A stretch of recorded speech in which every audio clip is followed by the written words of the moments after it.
Kalau sudah ada yang pernah dengar, anggap insya Allah review ilmu. Kalau ada yang belum dengar, anggap insya Allah tambahan iman, gitu kan. Kisah ini saya berikan nama dengan kisah sebuah terong. Gitu.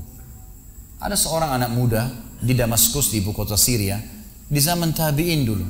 Pernah datang ke sebuah masjid namanya Masjid At-Taubah. Masjid At-Taubah ini zaman tabi'in ada. Ada seorang tabi'in masyhur di situ, tinggal jadi imam juga jadi alim, mengajar tiap hari.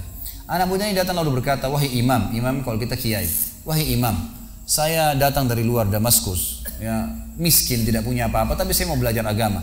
Boleh nggak saya numpang tinggal di masjid bersama anda? Saya bantu-bantu lalu saya hidup bersama anda, maksudnya makan minum bersama anda. Kata ya syekh itu, silahkan, nggak masalah. Tapi harus sabar, ya ikutin kehidupan saya, apa yang saya makan kau makan, apa yang saya minum kau minum. Kata anak muda ini, baiklah. Anak muda ini cerita, dia bilang setelah 3 bulan saya tinggal dengan syekh saya. Ternyata syekh saya ini orangnya sangat zuhud, luar biasa. Ada makanan makan, tidak ada makanan puasa. Dan hari ini sudah 3 hari kami puasa. Sahur dengan sebutir kurma segelas air, buka puasa juga begitu. Tapi ini sudah hari ketiga, syekh saya masih kuat, saya sudah tidak kuat lagi, dia bilang. Saking tidak kuatnya saya bungkukkan punggung saya, menekan perut saya supaya lapar saya hilang. Dalam keadaan begitu, syaitan datang menggacaukan pikiran saya sambil berkata, wahai anak muda, di benak saya terlintas, sekarang sudah halal buat kau mencuri makanan. Kalau kau tidak curi makanan, kau mau makan dari mana? Akan mati kelaparan. Minta sama gurumu, gurumu nggak punya. Minta-minta sama orang, gurumu larang, minta-minta sama orang. Sekarang kau curi makanan sepotong roti, yang penting tidak mati kelaparan. Dia bilang dalam kondisi saya berkecamuk pikiran syaitan begitu, saya berpikir mencuri makanan di rumah di sebelah masjid. Zaman dulu teman-teman sekalian, dinding masjid tidak seperti kita sekarang ada tembok. Jadi zaman dulu tuh bisa dari tanah liat, atau kalau mau kuat, batang kurma ditebang atasnya, ditebang akarnya, ditancapin, lalu didempet-dempetin. Jadi dinding yang kuat. Dan rumah orang sama masjid berdempetan dindingnya. Dia naiklah dinding masjid, dari belakang masjid dia naik mau mencuri makanan. Di rumah yang pertama dia mau masuk mencuri di sebelah masjid, itu dia lihat ada 3 perempuan yang tidak tutup auratnya, lagi nunun kulit domba. Dia alihkan pandangannya karena dia tahu yang bukan mahramnya haram untuk melihatnya. Dan itu bukan tujuannya, dia ingin cari makanan. Dia pindah ke rumah kedua.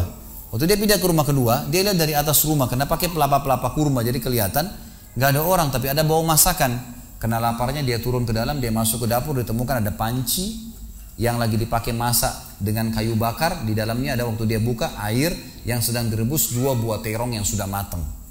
Karena lapar sekali, diambil sama dia terong 1 lalu digigit. Sementara dia kunyah teman-teman sekalian, dia bilang, dia ceritakan dirinya, waktu saya sebentar kunyah dan sangat lapar, saya sudah buru-buru ingin menelannya, tapi tiba-tiba muncul ketakwaan saya pada Allah. Muncul ketakutan saya pada Allah, kepatuhan saya sama Allah. Lalu saya berkata dengan diri saya, subhanallah, syaitan berhasil membuat saya melakukan 3 dosa sekaligus. Yang pertama, masuk rumah orang tanpa izin, dosa.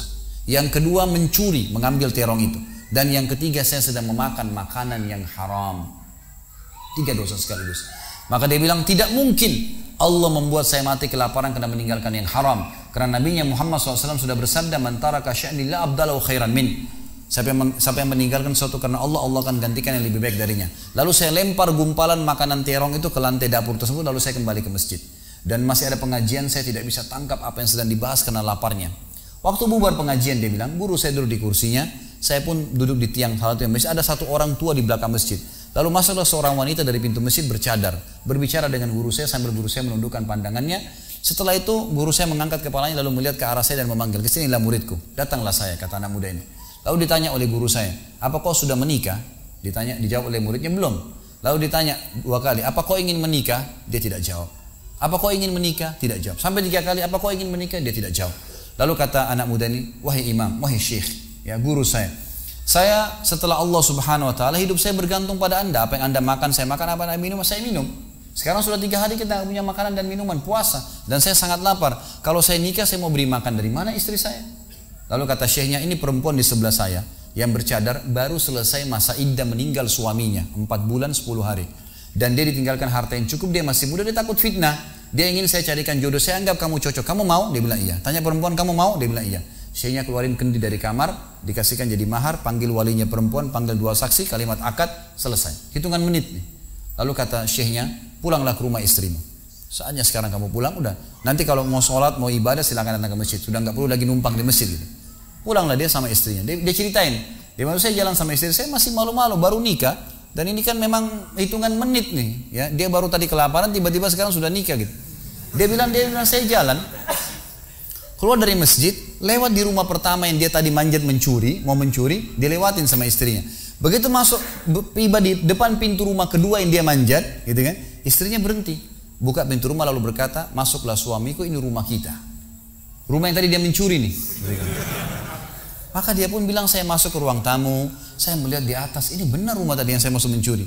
Istrinya bilang, wahai suamiku, tadi saya dengar Anda sudah 3 hari nggak makan, mau makan? Dia bilang, iya. Istrinya masuk ke dapur, ditemukan apa? Panci terbuka, terong yang sudah digigit. Ini kisah nyatanya.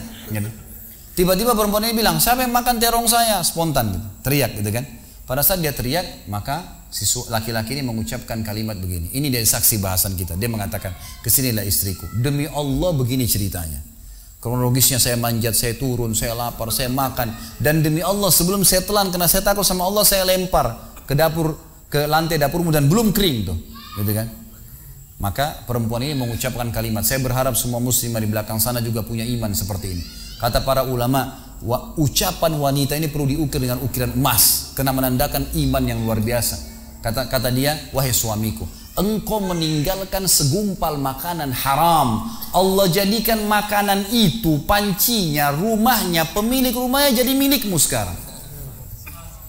Allah bukan hanya hilangkan laparnya, makanannya dikasih, pancinya, rumahnya, pemilik rumahnya sekarang jadi milik dia.